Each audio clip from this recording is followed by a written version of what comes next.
B1 family, welcome to Blacklogic. So we're going to break down identity politics. We're going to have Chicago Red. She's been on the broadcast before, also known as P. Ray. We're going to have her on the broadcast, maybe about 15 to 20 minutes. So look for her around, 6:45 to 7 o'clock or so. But this is where we break down politics, the power plays, the pivotal moments that shape our lives as Black Americans. Because today we're going to dive deep into a strategy that's been used to pull at our heartstrings. And they tackle our aspirations. And quite frankly, they play us like a fiddle. And we're talking about identity politics. So let's pop that up very quickly here, because I think it's imperative that we understand what identity politics is. Now, of course, the Oxford Language Dictionary is not going to give us a true definition of what identity politics really is. But we're going to dive into some of what the people are asking what identity politics is. And unfortunately, we're going to look at Wikipedia, which I don't coincidentally really look at that in most contexts. But it states here, in this context, identity politics aims to reclaim greater self-determination and political freedom from marginalized peoples through understanding particular paradigms and lifestyle factors and challenging externally imposed characterizations and limitations instead of organizing solely and status quo belief. Now, what is exactly identity politics at its core? Identity politics is the tactic of focusing on specific groups based on race, gender, sexuality, and other markers of identity to secure their votes and support. Sounds good, does it not? It's about acknowledging our unique experiences and challenges, but here's the kicker, family. It's often used as a tool to manipulate and devour us while offering little in the way of real, tangible change. When we speak about Kamala Harris, we've been going back and forth about this for the past month or so. Is she Black? Is she white? Is she white Irish? Is she Hindu Indian? Is she is she Black or is she Jamaican? Is she Jamaican Black? We have all these different terminologies and themes of what she truly is. And for the sake of argument, family, we understand that her father, who is Jamaican, never identified as Black, but that is not the misnomer that we are actually referring to. Because when we break it down with some examples, when politicians speak to Black communities, they often emphasize issues like criminal justice reform, police brutality, and economic equality. But when we have politicians that seem to mirror us, seem to have some special interest in galvanizing the Black vote or obtaining the Black vote, they put on Timberlands, they put on Chuck Tellers, they dance to Black music, they do the electric slide, they go to cookouts, they serve soul food. But family, we're talking about identity politics and how politicians use that to galvanize the Black vote in order to put themselves in office. These are very crucial issues, no doubt. But how many times have we heard the same promises only to be left high and dry after the election? Because if you guys can recall, President Lyndon B. Johnson in 1964, we understand that he signed the Civil Rights Act into law, which was pivotal or landmark for Black Americans. But we understand that it helped mostly non-Black Americans, a lot of the immigrants that was here at the time, when you dive into the data. But even Johnson, a master of political strategy, used identity politics to secure the Black vote. His infamous war on poverty targeted the poor Black community, the same as Kamala Harris with her LIFT Act. And that's basically targeted at the middle class to so-called lift everybody up and make these so-called marginal minimum wages to a point that will booster and lift and raise Black Americans into the middle class. We understand that legislation did not get passed, and we'll go over that later. But the implementation often falls short most of the time, leading to systematic issues that persist today. And if we fast forward to the 1990s, Bill Clinton, dubbed the first Black president. Everybody talking about Bill Clinton, the first Black president. Oh, he smoked some weed. Oh, he got a blowjob with Monica Lewinsky and he played the saxophone, so he just got to be Black. until Barack Obama came. But under Clinton's administration, we saw the passage of the 1994 crime bill. Now, I know everyone is giving tribute and giving credit to one of the most heinous legislation ever passed to the detriment of Black Americans, to Joe Biden. But we have to understand the president at the time who signed it into law was no other than William Clinton, aka Bill Clinton. This legislation led to the mass incarceration of Black men mostly, devastating our communities. For all the causes that we have of Black men not being at home, yeah, there's some ones who ran away from home, who didn't want to take care of their children, but that number is very few, family. We have to look at the systemic issues that led or that contribute to Black men not being at home. And the very politicians who sought our votes with charisma and cultural pandering, ending up enacting policies that harmed us. This was Bill Clinton. So we talk about more recent examples like Barack Obama, the first Black president, who's not a foundational Black American, whose descendancy didn't derive from slavery. Okay, we have to understand that Barack Obama's father is a Black Kenyan, and we have to say Black Kenyan. When I went to Kenya this year, I went to Nairobi, and we went into this mall. My family and I, we went into a mall, and I saw an Indian person, South Indian person, just as well as Kamala Harris and her mother. And I was thrown back to seeing an Indian person in Kenya. I really was. I didn't know until I went. That's why it's important to travel. But nonetheless, family, what I saw, and I said, I forgot how the conversation actually started. But long story short, he ended up telling me that he was an Indian Kenyan. And I can understand that, right? Because when we're talking about race, he's Asian, but more likely Indian because people love their heritage, and I get that. But his nationality was Kenyan. And he spoke Kikuyu, he spoke Swahili. He also spoke the natural tongue of India as well as he did English. So there's a lot of people who can be from another country but had the same nationality. In case in point, one of the biggest is American. We have so many people, we have so many races and so many people from all over the globe who are American. So that's important to note, okay? But going back to Barack Obama, his whole representation was hope and change. And if you guys ever listen to Dick Gregory, remember Dick Gregory went on a whole rant about what is hope going to do for you? Hope don't feed your family and hope don't put money in your pocket. But somehow Barack Obama, he energized the Black votes like never before. We came out in droves. I believe that he galvanized over 90% of the Black vote. But while his presidency brought all of these symbolic victories and some policy wins that really wasn't significant for Black Americans, many of the systematic issues that we face, it remained unaddressed. Police brutality, nothing there changed. We're still getting killed indiscriminately by the police. Not all police, but the police.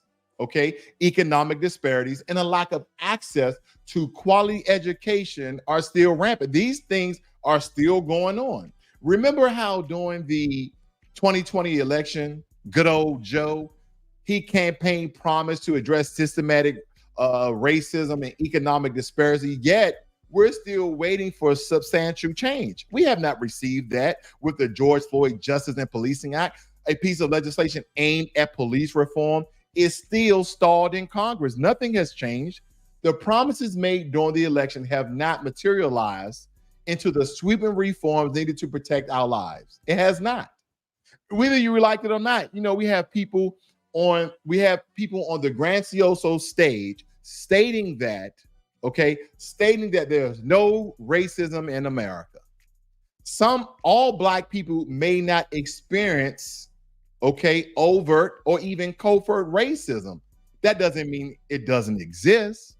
But to a lot of the Black conservatives and a lot of the Black Republicans, it's not just the Democrats playing that game. Republicans also engage in identity politics, though often in more insidious ways. They focus on issues like religious freedoms and economic self-sufficiency, framing their policies as beneficial to Black communities. And in some regards, that could be true.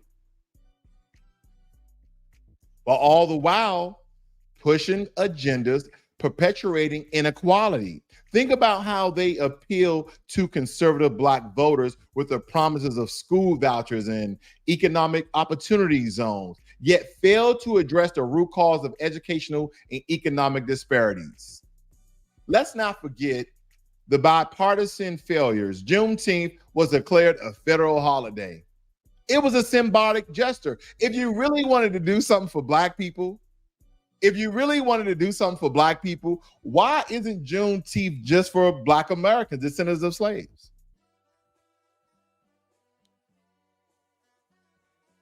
That was the question.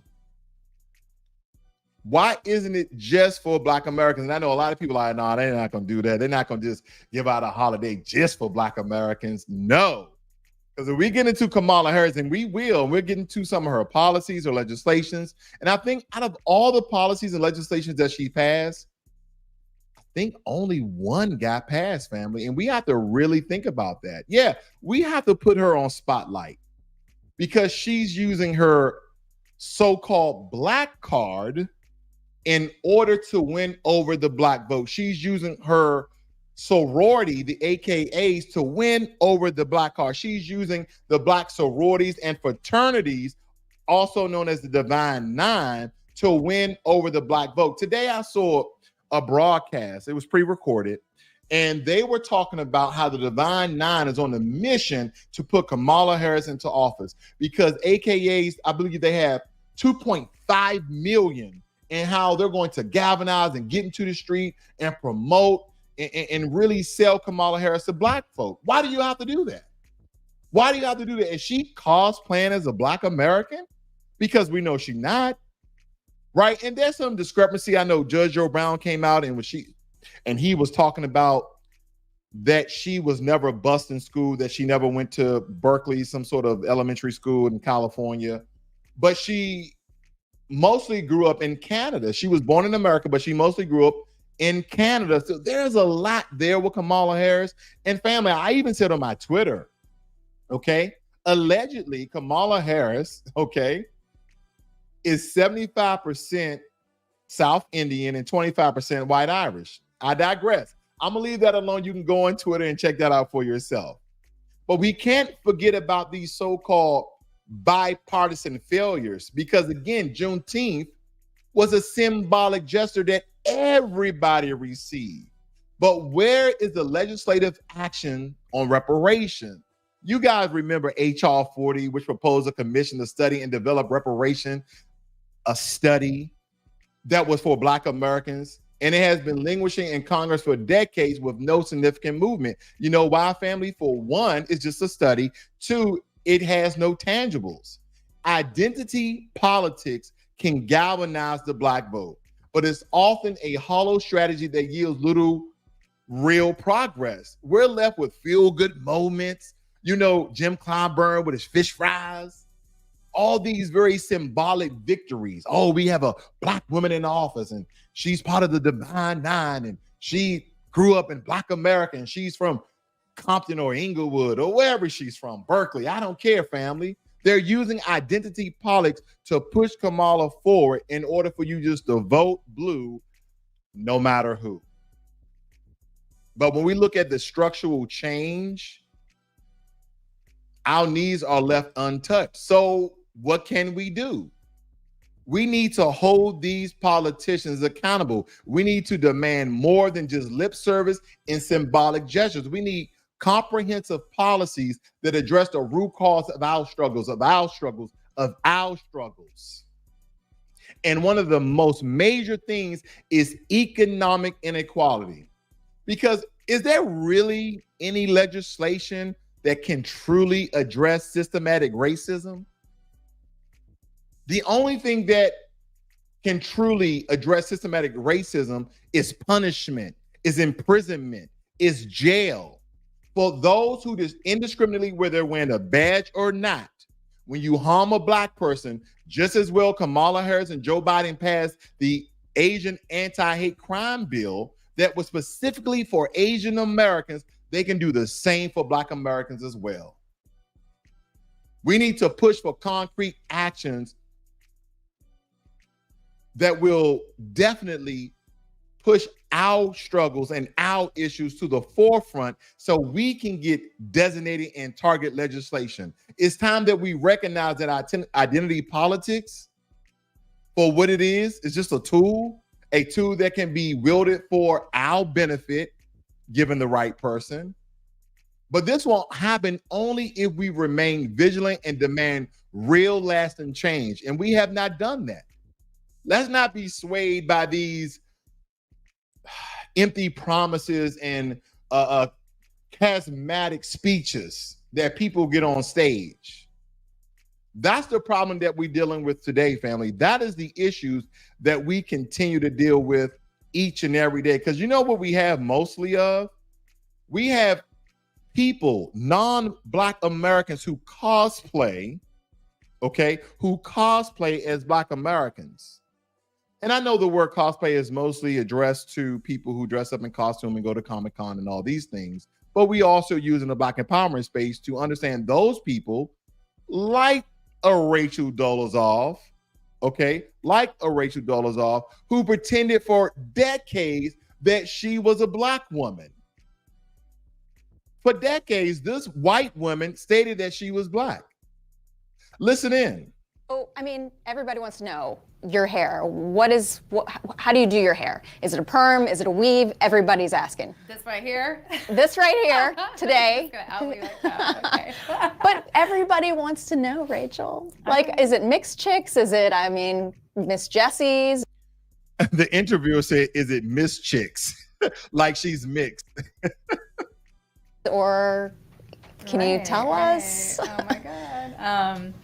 Well, because you're you and I'm here, I'll tell you, but like I said, if I'm at the grocery store or anywhere else, I'd be like, none of your business, back off.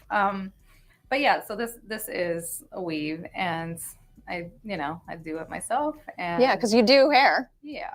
But I do threads, I do braids, I do, I mean, not just my hair, but actually most of the time I've just been like doing this because it's, I've had time recently to change.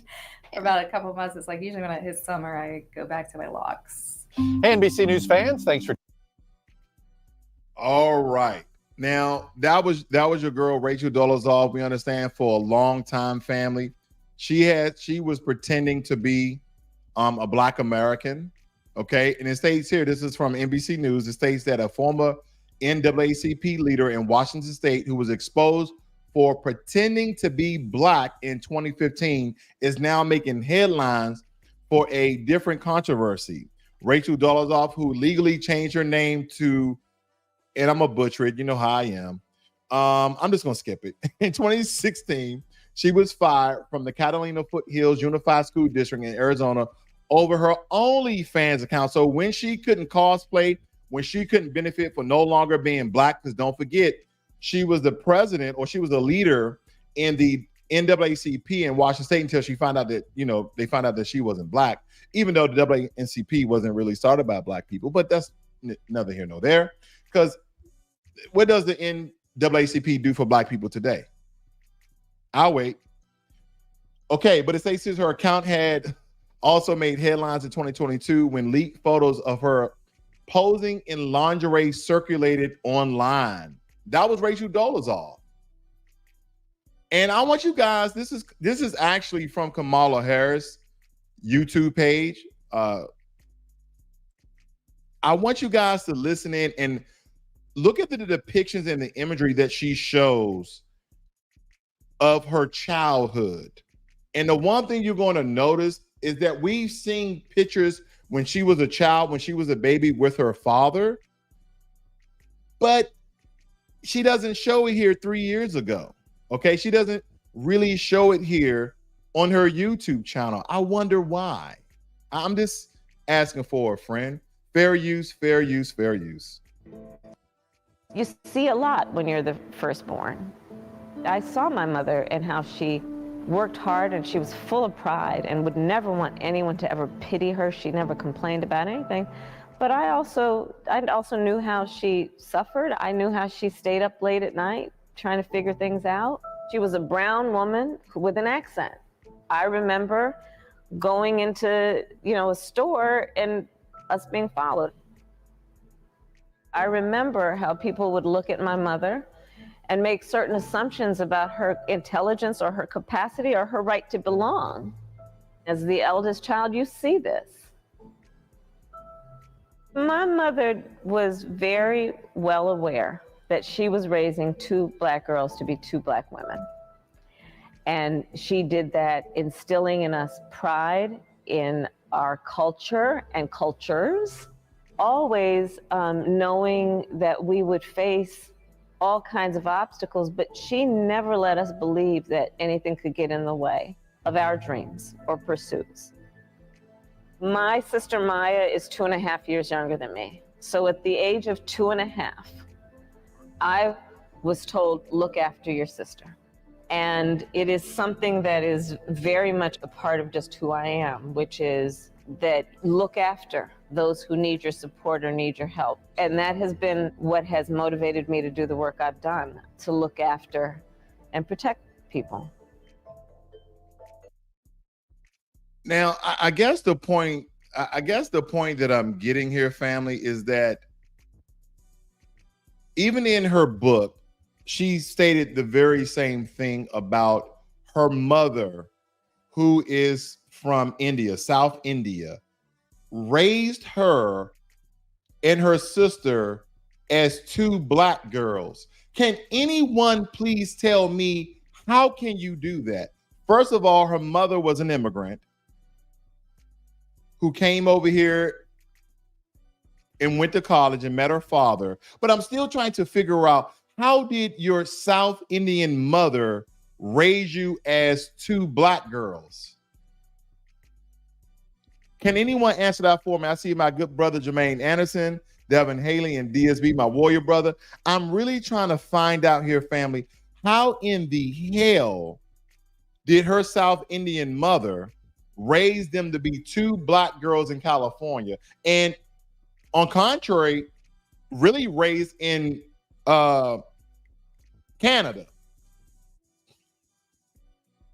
And don't get me wrong, family, there's Black people in Canada, don't get me wrong, but I'm still trying to figure out, how did she raise you and your sister as 2 Black girls? That's what the people want to know. And when I went over to a website here, okay, when I went over to a website, I was trying to look for her policies, because I know she made a lot of policies. A lot of people were talking about her policies. She made all these policies for Black folk, for Black people in America. So I found a clip that I want you guys to listen in on, and they're going to run down all the policies, all the things that Kamala Harris was writing and trying to push legislation and pass it, through Congress, through the Senate, and get and have it to become law in the United States of America for Black Americans. So I just had to hear it, right? I just had to hear it. Listen in on this, family. Kamala Harris, the president. What has that lady ever did for Black people? Watch this. What has Kamala Harris ever did for Black people? Kamala Harris has undertaken several initiatives and actions that have aimed to benefit Black Americans, both as a U.S. Senator and as Vice President. As a U.S. Senator, advocating for criminal justice reform. First Step Act. Harris supported the Bipartisan First Step Act, which aimed to reform the criminal justice system, including reducing mandatory minimum sentences for nonviolent drug offenses, which disproportionately affect Black communities. Anti-lynching legislation. Harris co-sponsored the Justice for Victims of Lynching Act, which aimed to make lynching a federal hate crime. Justice and Policing Act. Harris co-authored this comprehensive police reform bill, which includes measures to ban chokeholds, establish a national database of police misconduct, and end qualified immunity for law enforcement officers. Harris introduced the LIFT, Livable Incomes for Families Today, the Middle Class Act, which proposed a tax credit that would benefit low and middle income families, including many Black families. Rent Relief Act. Harris introduced legislation aimed at providing rent relief to families spending more than 30% of their income on rent, benefiting many Black Americans facing housing affordability issues. As Vice President, Harris has supported and advocated for measures within the American Rescue Plan, which included significant funding for Black-owned businesses, expanded the child tax credit, and provided direct financial support to families disproportionately affected by the pandemic, including Black Americans. Harris has championed the Black Maternal Health Momnibus Act, which addresses the Black maternal health crisis through investments in social determinants of health, funding for community-based organizations, and improvements in data collection and research. Harris has been a vocal advocate for the John Lewis Voting Rights Advancement Act and the For the People Act, aimed at protecting and expanding voting rights, particularly for communities of color. Harris has worked to secure increased funding for historically Black colleges and universities, HBCUs, recognizing their critical role in providing education and opportunities for Black students. These efforts reflect her ongoing commitment to addressing issues that disproportionately impact Black Americans. She still ain't Black. I thought that last part was funny. And there's some people commenting Harris and Biden did a lot. They're saying they did a lot. And I also want you guys to listen to on one more clip very, very quickly. And these are Black women, Black American women speaking about this as well. They're walking over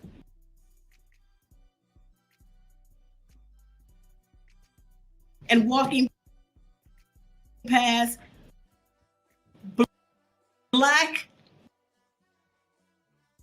Okay, I guess they don't want me to play this particular clip for whatever reason. Let's see if we can do this again. Men. All right, I'm not going to worry about that, family. We're going to get right to the legislation. What I think is important. We're still waiting for Chicago Red. If she shows up, we're going to definitely bring her up and have a better discussion. Rather. And we're going to define, or we want to know the current state of Chicago, because there's a lot going on in Chicago, and she's one of the grassroots advocates that's down on the ground doing the hard work. But let's get into some of this legislation, like the COVID-19 Hate Crimes Act. Now, of course, this is masquerading as a law for everyone, but this is specifically for Asian Americans. And as you can see here, family, it became law. Let's look at this. Okay. It states here that Asian Americans and Pacific Islanders, have you noticed they name them by name? When have you just simply or basically seen Black Americans? That's it. When have you just seen Black Americans? No, you see Asian Americans and Pacific Islanders. That is what we're looking at right here, family. According to a recent report, there were nearly 3,800 reported cases of anti-Asian discrimination and incidents related to COVID-19 between March 19, 2020 and February 28, 2021, in all 50 states and the District of Columbia. How long have Black Americans been enduring hate crimes? How long have Black Americans been enduring hate crimes?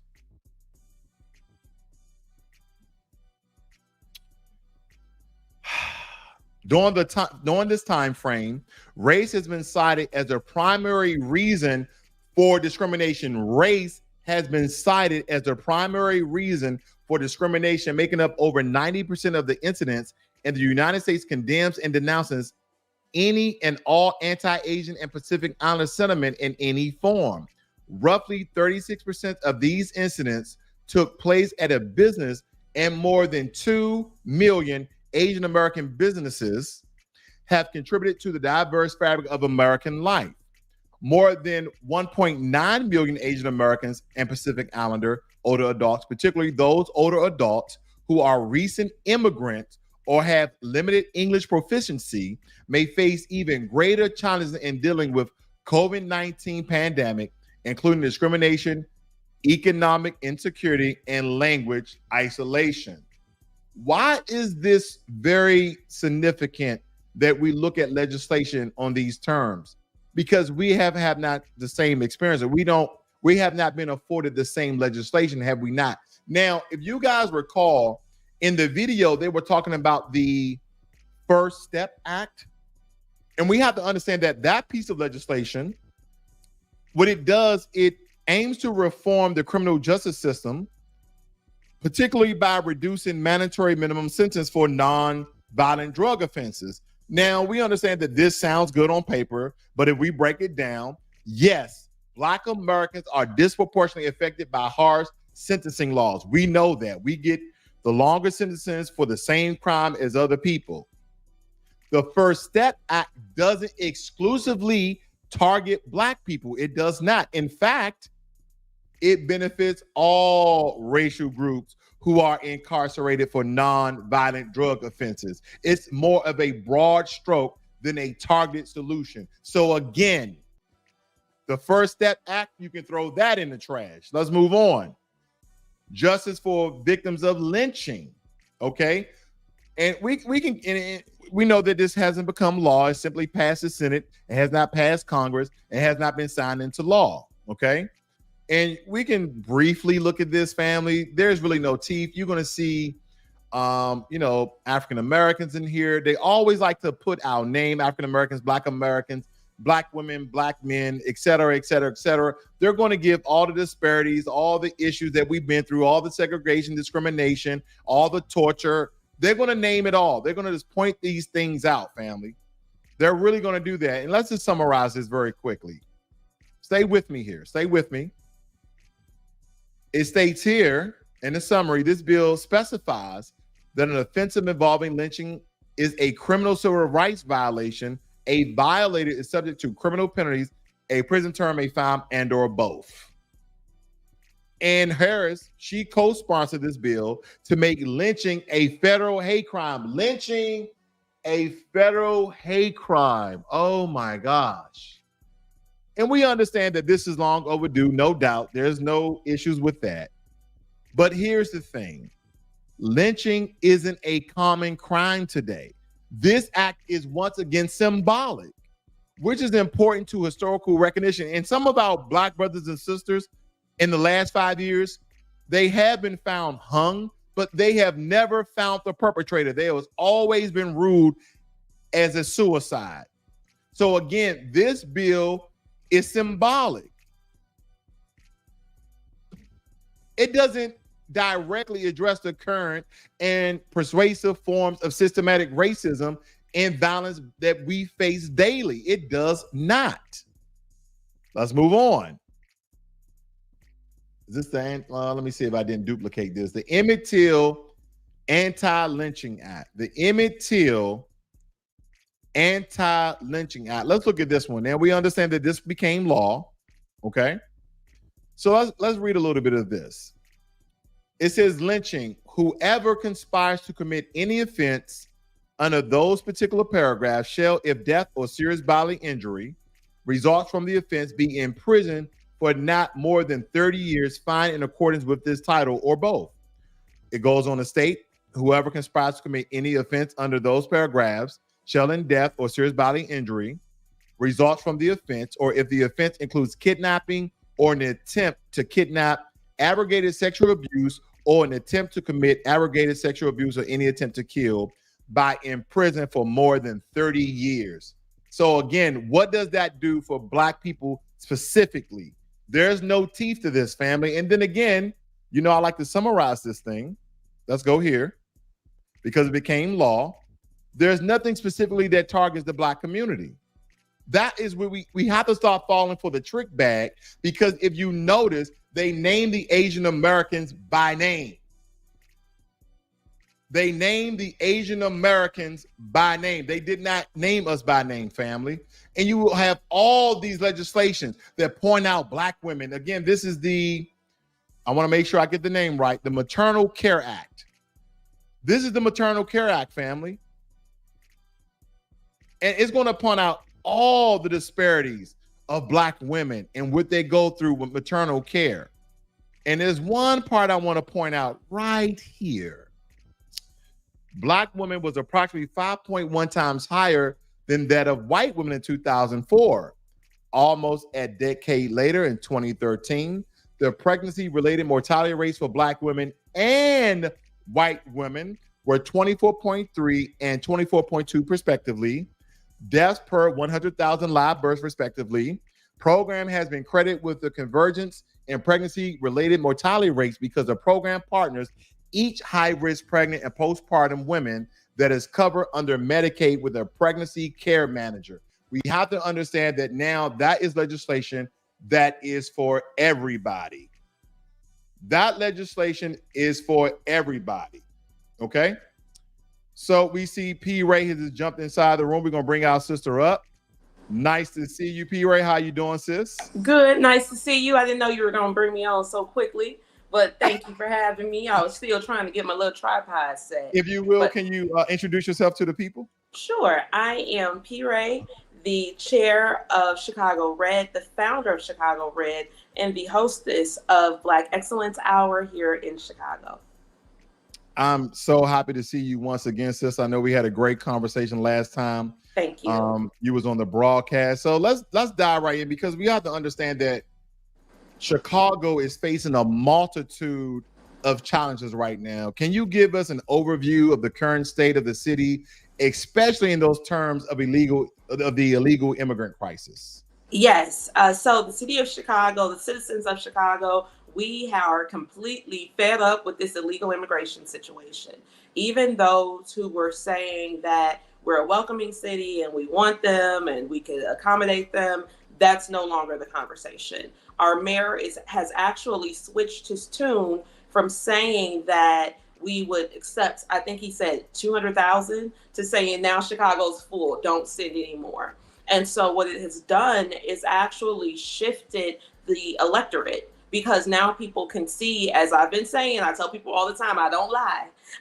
They're saying that this is a failure of Democratic progressive policy. And so we're moving on. It's actually a great time to be a Black conservative in the city of Chicago, because we're getting a whole lot of apologies. We're getting a whole lot of how can I sign up? How can I help? And it's going very, very well. I would honestly say that these buses full of illegals are the best thing to ever happen to us.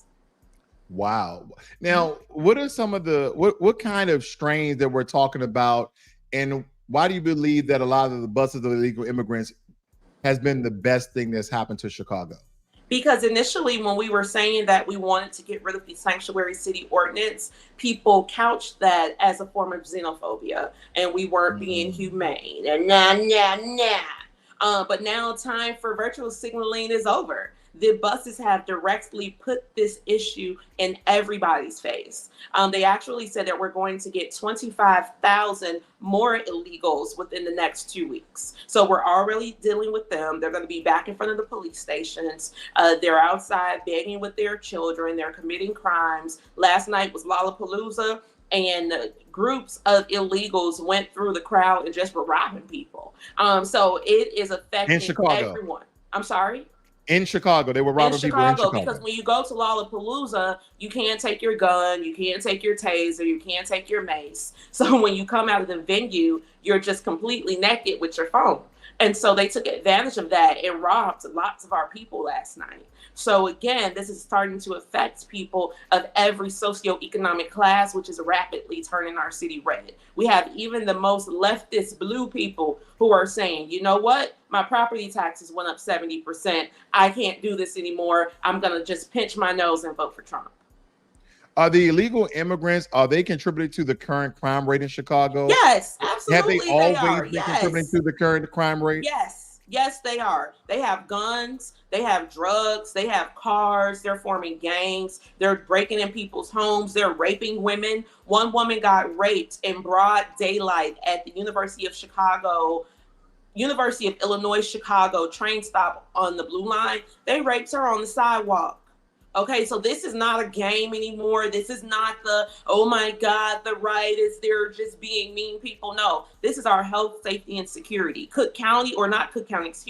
Chicago is the epicenter of the measles outbreak in North America. Because why? They put the illegals in the Chicago public schools with our children without any vaccines. And now it's, the epicenter of, or patient X, is in the school. And now they give that to the children bring it back home. We have TB, we have measles, and we have meningitis. Meningitis is actually the scariest virus going through the schools right now because the children cannot get vaccinated against meningitis until the 6th grade, which means that all the children 5th grade and lower are completely exposed. We didn't sign our kids up to go to school to bring home communicable diseases. So again, this is not a political issue. This is now turned into a very personal family issue for us. And we're done. They got to go home. What is Mayor Johnson doing on a legislative level to, I guess, thwart this onslaught of illegal immigrants and all of these medical outbreaks and the current condition of the Black Chicagoans there in your city? He's not doing anything. He's actually sitting on TV, still doing his pontificating press conferences. He did say that Chicago doesn't have any more space, so I'll give him that, but they're not trying to change the ordinance in City Hall that has magnetized our city for illegal immigration. And I did some research and I saw that Maduro, the president of Venezuela, actually has a DEA warrant out for his arrest because he was flooding the United States of America with cocaine with the intention of destabilizing our health, safety, and security. So not only is he sending cocaine, but he's sending his worst to do the same thing to us. This is geo-warfare, not a humanitarian crisis. On a policy level, what ideas do you have that can rectify this issue that we have? First things first, we got to get rid of the sanctuary city ordinance. That actually, like I said, has magnetized us for illegal immigration. If we get rid of the sanctuary city ordinance, then our municipal, county, and state police can start working with ICE to get these people out of here. But until that changes, until we change our state sanctuary policy, our county sanctuary policy, and our city sanctuary policy, we're going to continue to attract these people here because we're telling the entire world, if you get over our border and you make it to Chicago, we will use our tax dollars to give you room, give you board, give you a car, educate your children, give you health care. Who wouldn't want to leave a dusty corner somewhere in the world to come get that? So we have to get rid of the magnet, and the magnet is sanctuary city policy. We know that state and local policies will affect a lot of our Black cities more so than federal. But I want to switch gears here just a little bit to Kamala Harris and your take that I even stated that she's using identity politics to galvanize the Black vote, and her being I can't even say it, a Black woman, if that's what they claim her to be. Black woman. Right. So I think when is the federal election? Is it in November? November, yes. Right. So when you go to the voting booth and you vote for Kamala Harris, what are you actually going to vote for? You're voting for a woman who decided to cosplay Black women, okay? So I am a Negro woman, 8th generation free American, full of Choctaw blood, which puts me even deeper into the land. She's using my image as an HBCU graduate who was an AKA to sell herself to Black America. What Black America is going to get is the female Barack Obama. And I don't understand how people are going to let us get or allowing themselves to be Barack Obama twice. What we're going to get is a candidate that is pro-immigration, pro-open borders. And so that means that all of those people are going to keep coming here to eat off of our tax dollars while Americans suffer. What we're also going to see is much more crime and chaos because they're not sending us their best. They're sending us their worst, which is why Venezuela has a record low crime rate right now, right? They sent out all the bad people. And so that's what we're looking at. We're looking at higher taxes. We're looking at a weaker military because at the end of the day, this is a patriarchal world and she can't save us from Vladimir Putin, period. Putin is not going to take her seriously. Even when Condoleezza Rice was Secretary of State, Gaddafi commented that he loves to see her sit there and cross her legs and tell them what to do. Well, that was because Condoleezza was backed by a man. Sorry, my eyes are watering. But that's because she was backed by a man. Sending Kamala to go handle our business, she's not going to do that. She's going to sit there, she's going to giggle, and she's going to make a joke and all that kind of stuff. And I'm a woman. I'm a very strong woman. But I always say women don't fight men. We send men on our behalf to fight other men. And I don't think that us sending a woman on our behalf is going to do us any good. So, I mean, I take it you're not voting for Absolutely Kamala not. Harris. Okay. So who will you be voting for? Donald Trump, honey, of course. 45, 47. If you can give me your three top choices of voting for Donald Trump. Absolutely. Number one, border security. As I've said before, the open border directly affects our quality of life on the west side of Chicago because we are America's distribution center, and the cartel is up here distributing their drugs out of the loop, which is where all the roads in America loop around and come back out. That's the Chicago loop, and that's why they're here. So that's the first thing we're going to handle. The second thing that we're going to handle is that we're going to actually force the Chicago Housing Authority through HUD to spend the 1.8 billion U.S. federal housing dollars that they've been hoarding for almost 25 years. Something has to be done about that. We also need the president to come and make sure that the E-Verify system is being currently or properly utilized. As Chicago's distribution center, we are a heavily manufacturing city, even to this day. And so we have to make sure that when Americans go to get those jobs, they're not being undercut by the people that were magnetized to our city. We also need the president to bring more manufacturing back, because every time they bring back manufacturing, that not only affects us here in Chicago, but across the Midwest. So in order to get a great America once again, because a lot of people say, P-Ray, when has America been great? America was great today for Black people, but we're going to make it better by bringing back manufacturing and removing people who are undercutting American wages and wealth. Now, before we get into Donald Trump's take on Black jobs, I want you to hear this clip of Kamala Harris on being woke. You know, we have to stay woke. Like, everybody needs to be woke. And you can talk about if you're the wokest or woker, but just stay more woke than less woke. Yeah. You know, we have to stay woke. What was your take on that? What was that about? Nothing. Again, she's playing. She said absolutely nothing. She said woke 5 times and giggled. I don't understand how anybody could be taking any of this seriously. She doesn't have any platform published. She doesn't have any policies published. The only thing that we can go off of is her record. And they talk about her locking up Black men, which she did, but she also locked up Black mothers, putting Black children into foster care when their mothers could not take them to school.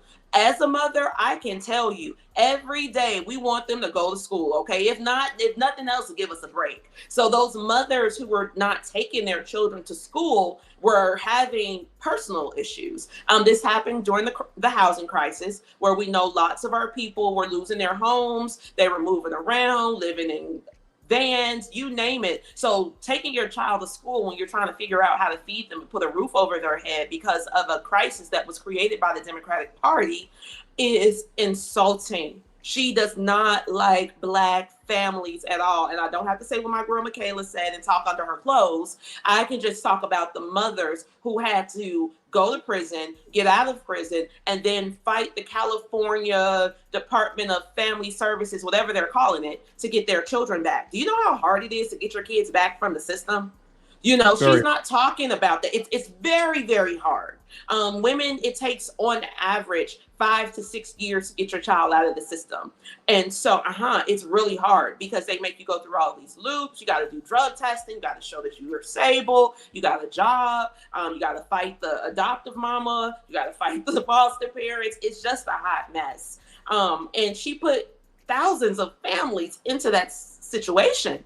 So again, I don't understand why Black women are lining up to go vote for a woman who has told you that she was going to do nothing for you and has not offered you a plan.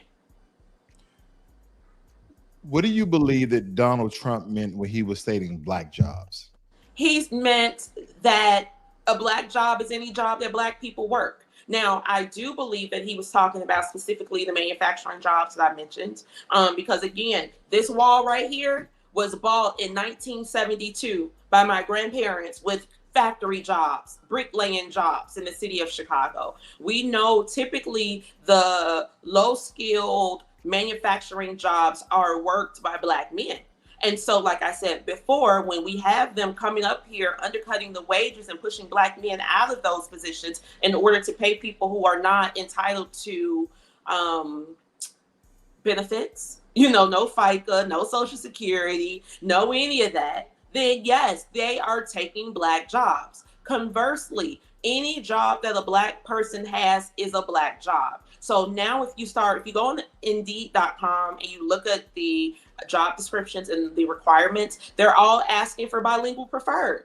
Now, I speak Spanish. I learned Spanish in the Chicago Public Schools, but my CPS Spanish cannot compete against a native speaker on any level. So that's what he's talking about when he's saying Black jobs.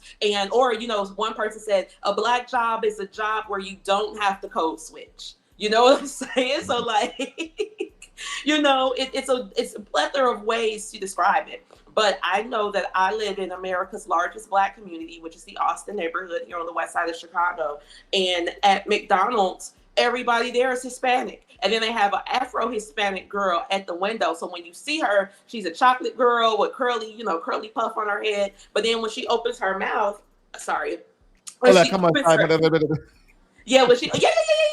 she has the same accent, and she's from Honduras, right? And we love her, and we tell her, hey girl, you look so pretty at the window. But at the same time, she took a job away from somebody in the neighborhood who needed to walk to that job. So that's what he's talking about. And I think that we have to stop trying to play these aha games and take the wealth of our people seriously. I mean, my take on Black jobs is that every job is a Black job because we have Black people in every industry, every sector, every title, every position. So I didn't take offense to it when he said it. Me either. And I know my stance. I'm neither a Republican or Democrat, liberal or conservative. I'm just about Black empowerment.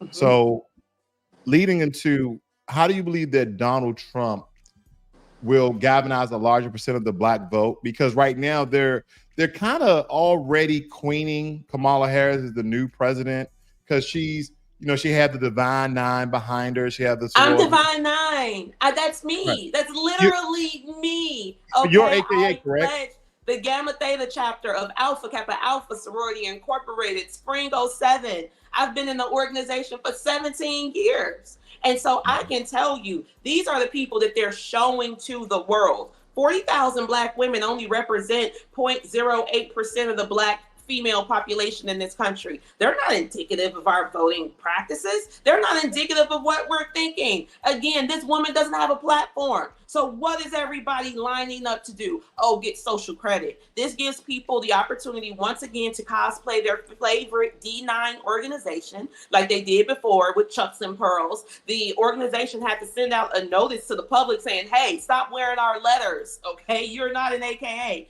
But this is what they're doing. They're commodifying our image in order to advance the Democratic Party, and that's not what we were founded to do. So no, she has not been crowned. If you go on my Twitter page, you'll see that I went out this weekend and I did a rally on the south side of Chicago. And then I went and I gave shirts away on the west side of Chicago. When I gave the shirts away, I videoed the guys getting the shirts for me. And they all love Trump. One guy said, when Trump was in office, my household didn't want for nothing.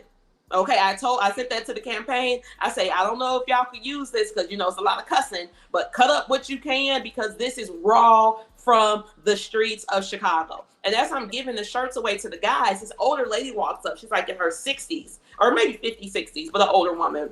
She says, you got Trump shirts? Hell yeah, I want the Trump shirt. I love Trump. We love Trump. Watch it. I'm telling you, it's like the best 45 seconds in the campaign. But it was so raw. It wasn't somebody that was paid. I literally was in my car with a bag of Trump shirts, and I was driving through the park, and I said, hey, y'all Trump supporters? So the first group, they were like little mamas, standing over there. Nah, we ain't Trump supporters. I said, okay, sweetheart, thank you. I drove to the next group. Hey, y'all Trump supporters, why you say that? I say, because I got some Trump shirts.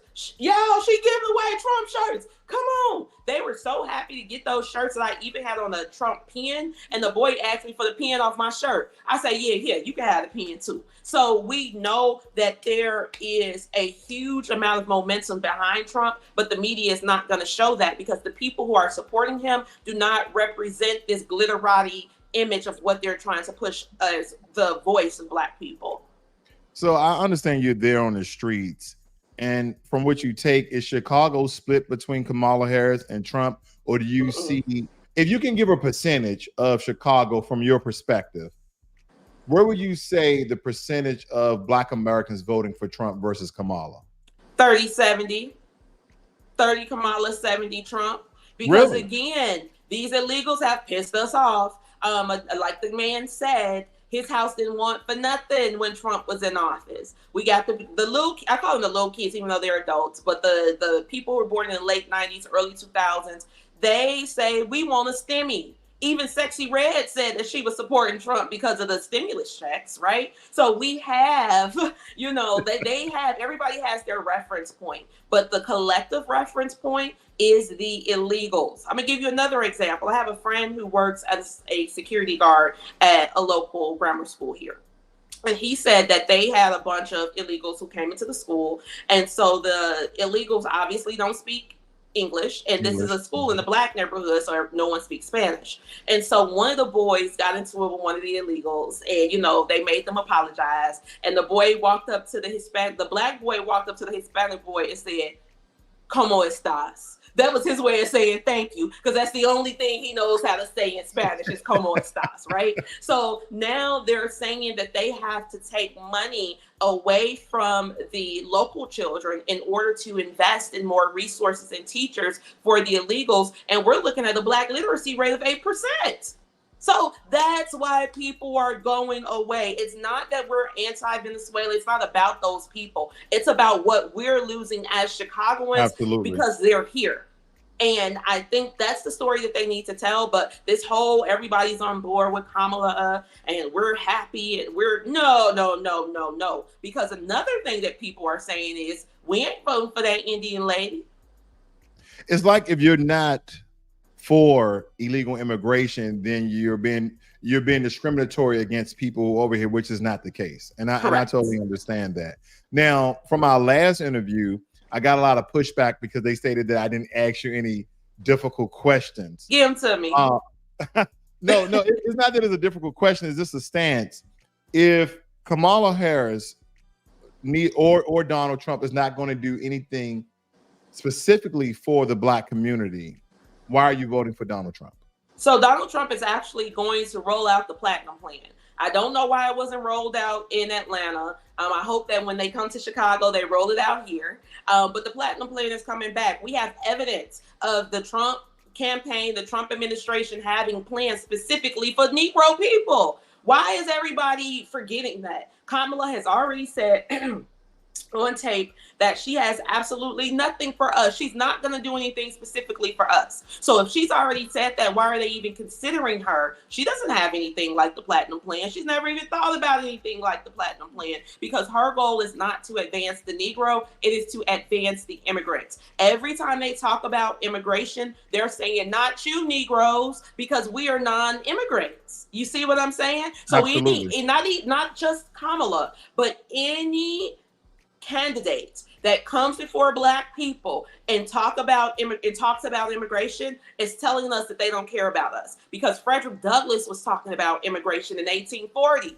So this is not a new conversation. This is not a new issue, but they're trying to act like we don't have any history. We don't have any legacy. We don't have any leaders who have already told us what to do, which is why they call us Black and not Negro, because Black is flat Blackness, right? That includes anybody of African descent. So that allows someone like Kamala, that allows someone like Barack Obama, that allows someone like Colin Powell to stand in these spaces and speak on our behalf when they are not kin to us. Absolutely not. Now, you did bring up when Kamala Harris stating that she wasn't going to do anything specifically for Black folk. I just want to remind the viewers very quickly. Do you support reparations for Black people? Well, listen. Again, we had over 200 years of slavery. We had Jim Crow for almost a century. We had legalized discrimination, and now we have segregation and discrimination that is not legal, and is a barrier to progress. We have disparities around housing. We have disparities around education. We have disparities around income. And we have to recognize that everybody did not start out on an equal footing in this country. And in particular, black people have not. And so we have got to recognize that and do something about that and give folks a lift up. That's why, for example, I'm proposing the Lift Act. Give people who are making $100,000 or less as a family a tax credit, which will benefit and uplift 60% of black families who are in poverty. So by default, it affects black families, but there's not a particular policy for African Americans. But no, if you look at the reality of who will benefit from certain policies, when you take into account that they're not starting at the same place and they're not starting on equal, it will directly benefit black children, black families, black homeowners. Because the disparities are so significant. So if we focus on the specific issues that have resulted in the greatest disparities, and we understand that that's part of why we're doing it. Listen. The reality also is any policy that will benefit black people will benefit all of society. Let's be clear about that. Let's really be clear about that. So I'm not going to sit here and say I'm going to do something that's only going to benefit black people. No. So with that, one thing that I really wanted to point out in the beginning, even though she said she's not going to do anything specifically for black folk, she kept saying we had these many years of slavery. We had these disproportionately issues when it comes to discrimination, segregation, Jim Crow, etc. She kept saying we. What's Correct. your take?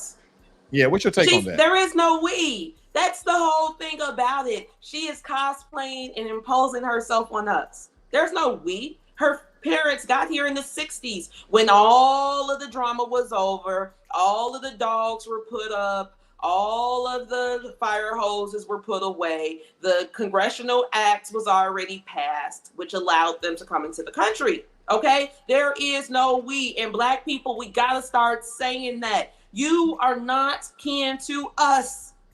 Okay?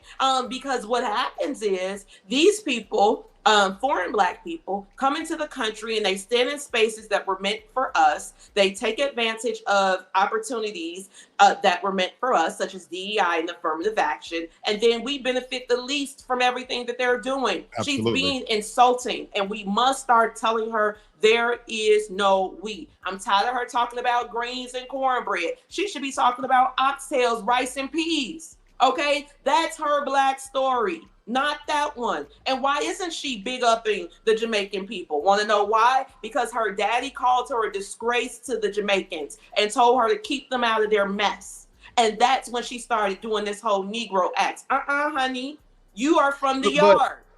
But Chicago Red, she cleans her greens in a tub. Doesn't that make her black? We press our hair in the kitchen, but we don't clean our food in the bathroom, okay? We don't do that one. We don't do that.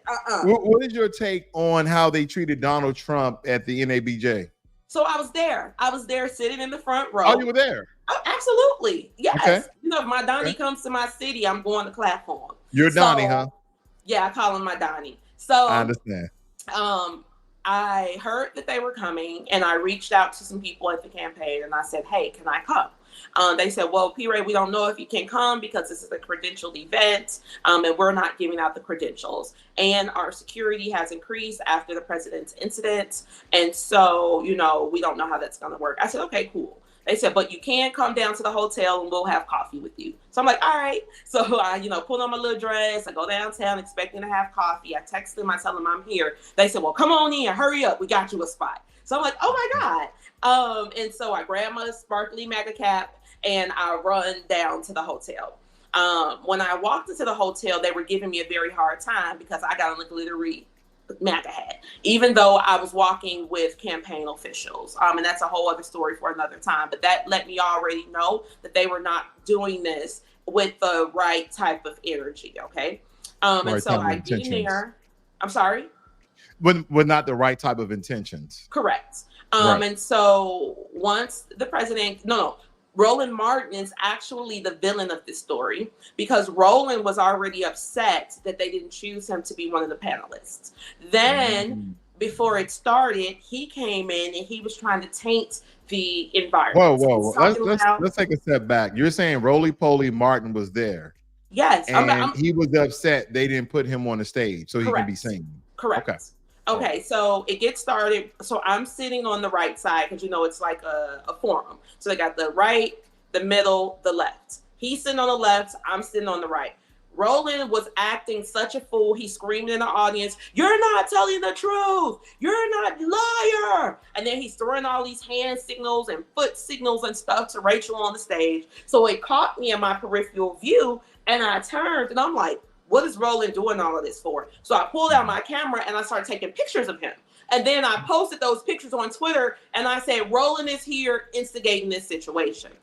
So Rachel, again, the president comes out because they were supposed to start at a certain time. They were 35 minutes late. The president comes out. Now, the reason that no one was clapping when the president came out. Can we take a quick pause there? When are you late when a former president shows up? I haven't even gotten to that point, honey. It's stereotypical for one thing. I know. Right. CP time. He on white folks time. We on CP time. Let me get to all of this, right? So he comes out. No one's clapping. The reason that no one is clapping is because everyone is holding their phones up, standing on their feet in awe that Donald Trump is in the room. Okay. Everybody. I actually should have taken that picture because I'm like the only one clapping. I'm like, why isn't anybody clapping? I turn around and it's like a sea of phones. So I'm like, all right, the audience is on his side. So he comes on and Rachel, well, we're going to handle the elephant in the room and blah, blah, blah, blah, blah, blah, blah, blah, blah, blah, blah. Like she was on some reality show reunion special. This is a white man. He's not Andy Cohen, right? But she treating this like they on, some type of reunion special. So, she comes at him inappropriately. He checks her and not in a mean way, in a granddaddy kind of way. He checked her in a young lady, let me get you together kind of way. And once he did that, that was okay. Now, the way that I know that the fix was in is because they said on the stage that they couldn't hear each other, but we can hear them in the audience. This is NABJ. The one thing they do well is audio.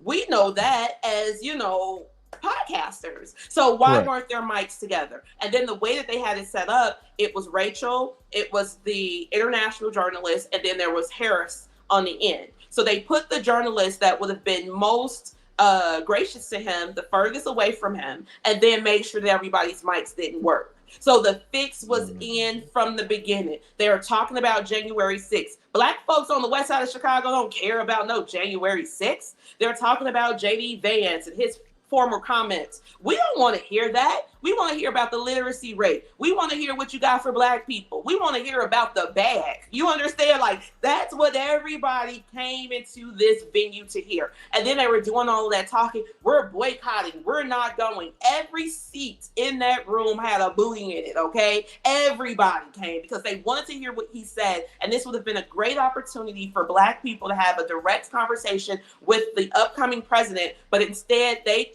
treated it like it was the Real Housewives, and we got nothing. And it was very embarrassing, not only to them and NABJ, but Black journalists like you and I, because now when we invite conservatives or Republicans onto our shows, they're going to say, well, if they could do it to the president of the United States, what will become of us? Because at the end of the day, he's not just a candidate. He's a former U.S. president, and he is owed a certain level of deference and respect wherever he goes. She wouldn't have talked to the president of Mexico like that. So why Donald Trump? Because she was looking for an aha moment, and she embarrassed herself, and she let Roland Martin make a fool out of her. I do agree with your take with the NABJ. It was very disrespectful. Even though it was funny initially of what he said, but he made a good point. She didn't even say hello. She just went right for the jugular. I was like, how you doing? Do you want some water? How was your travels? You brought me on here. You said, hey, P. Ray, how you doing? That's what you do when you start a conversation. But she had got a battery put in her back by Roland Martin, and he told her that it was going to be acceptable to disrespect that man. And then you had these other Black female journalists and their sassy male counterparts putting out all this stuff. He disrespecting a Black woman, because what I believe to Roland's point, there were only Black women on the stage. So they wanted to create the environment of Donald Trump disrespecting these Black women, and then they were going to push that on all Black women and say Donald Trump doesn't respect Black women, and it all blew up in their faces. And that's what they get for trying to be disrespectful and not taking their jobs in their positions and their microphones seriously. It was a disgrace to the legacy of Ida B. Wells. We're going to close here a little bit, but I do have maybe two more questions for you. One, yeah, and I'm sorry, my eye is like. Oh no, you're fine, sis. You're fine. Why should Black Americans outside of Chicago vote for Donald Trump? Vote Trump or learn Spanish. It's just as simple as that. If you don't speak Spanish on a native level and you're not coming from a trust fund, you're not going to work, Black folks. If you care about the health, safety, and security of your children, you're going to vote for Donald Trump so that he can get people who are bringing diseases to your child's classroom while they're trying to learn their lesson. He's going to get them out of there. But they say Donald Trump is racist, though. Donald Trump can't be a racist. And the reason that he's not a racist is because Make America Great Again is not inherently white. Those who believe that America means whiteness, those are the racists, because people like you and I have deep roots in this country. In 1900, 90% of the Black people in this country were American born and less than 10% of white people were. Okay, so we've been here much longer than them. When we say Make America Great Again, we're talking about you and me and every other Black neighborhood in this country, because we are 100% Black. As I say all the time, we have been here eating cornbread and paying taxes for a very long time. Whiteness is not a part of our story. We have our own language, our own culture, our own food, our own ways of socializing that are 100% American. The Negro is ethnogenically 100% American. We are a hybrid of Native, European, and African bloodlines exclusively found on the North American continent in this country of the United States of America. So if you're not America first, you need to figure out what you're going to do. But if you got a grandmother and a granddaddy just like I have, they told you sad cotton picking stories your whole life, you better put that flag first, and you better vote for the president that's going to see about your lineage rather than electing a president that's trying to bring people over here to take the little bit of crumbs that they try to give us. So and I'm going to flip this a little bit. What is your take on those who tell Black folk who are not voting at all that is inherently a vote for Donald Trump? Thank you. It's true, because the DNC has already counted those Black votes in their tally. So if they choose not to put their vote in the DNC tally, that's fine with me. I just don't want anybody of our heritage, of our lineage, of our ethnicity to vote for the party of the Confederacy, to vote for the vice president of the last living Dixiecrat. You understand? These people have shown you already who they are and what they want. And if you don't have the self-esteem to walk away from them, just don't vote. You have any last remarks or comments? Yes, I have a secret. And the secret is Black Chicago is voting for Trump. Pass it on. Thank you so much, P. Ray, a.k.a. Chicago Red. Thank you for being here with me today. You're welcome. It was once again a pleasure. Hopefully that gave us some insight. I know the information you gave about the NABJ. For one, didn't know you was there. And two, I didn't know Roly Poly Martin was there, egging on the Black women on stage to disrespect. It was horrible. Like I said, it was horrible. And, at first I was really upset with her. But then I said, no, I'm not going to be as upset with her, because Roland Martin, as an elder and a veteran journalist, owed her a lot more protection and guidance than what he gave her. His goal was to crash it, because he's paid by the Democratic Party to keep the Negroes on the plantation, and we're not listening to him anymore, which means that now his grocery money is impacted, and he's going to do everything he can to eat. I noticed that every time they bring up Kamala Harris' race, and I kind of got off this, I'm moving towards something else, but anytime they bring up Kamala Harris' race, they state, oh, she went to HBCU and she's an AKA. What is the percent of AKAs that are non-black women? Maybe less than 10%. Like, we have white sorors, we have Hispanic sorors, and we even there have are non-black AKAs. There are lots of non-black AKAs. Okay. Tons of them. And with me going to Hampton, there are a lot of non-Black people who go there because Hampton was Absolutely. originally created as a Negro native school. So we have a huge Native American population at Hampton. Matter of fact, my RA freshman year was from Rhode Island, and she was from a reservation. I'm like, wow, Black folks on reservations. She's like, Black folks on reservations everywhere. Yes. So yes, she could be an AKA, she could attend an HBCU, but that does not make her inherently Negro. This is what I'll leave you with. As we have these conversations about her race, we have to think about it in terms of ethnicity, race, lineage, and no, not lineage, but race, nationality, ethnicity. So to put it in a different context, let's talk about me compared to Nicki Minaj. Nicki Minaj and I are both Black women. Okay. Nicki Minaj and I are, no, not Nicki, because she's not American. She's actually she ran in illegal. So scratch Nicki. Cardi B. I was gonna say Cardi that. B and I, so Cardi B is even a better example. Cardi B and I are both Black women. Okay. Cardi B when she wants to be Black. Yeah, well, she always has identified as Afro-Caribbean. That's one thing I will always say. So Cardi and I are both. Okay, so let's push her out because that can be problematic to people too. Let's say Rosie Perez, okay? Because I love Rosie Perez. I didn't even know she was Hispanic. I just thought she was a light-skinned Black woman when I was a child. Okay. So Rosie Perez and I are both American women. Rosie Perez and I are both Black women. Rosie Perez is a Boricua. I am a Negro. Okay? So ethnogenically, we are different, although we are the same race and nationality. Being the same race and nationality does not make one ethnogenically the same. So we have to start pushing ethnicity. She is a Black woman, but she is not of our ethnicity, and she is not a representation of who we are, and she's not going to represent what our needs are at the federal level because she's never done it. She would definitely do something for Asians, though. Absolutely, yes. First things first, out the gate. And I'll leave the audience with that. Thank you once again, Chicago Ray. I do appreciate your time, sis. Thank you. Hopefully we'll have you on again before the primaries and everybody get brew, rah, rah, who they're going to vote for. But once again, love you having you here, sis. And we shall have you again. Thank you so much. Thank you.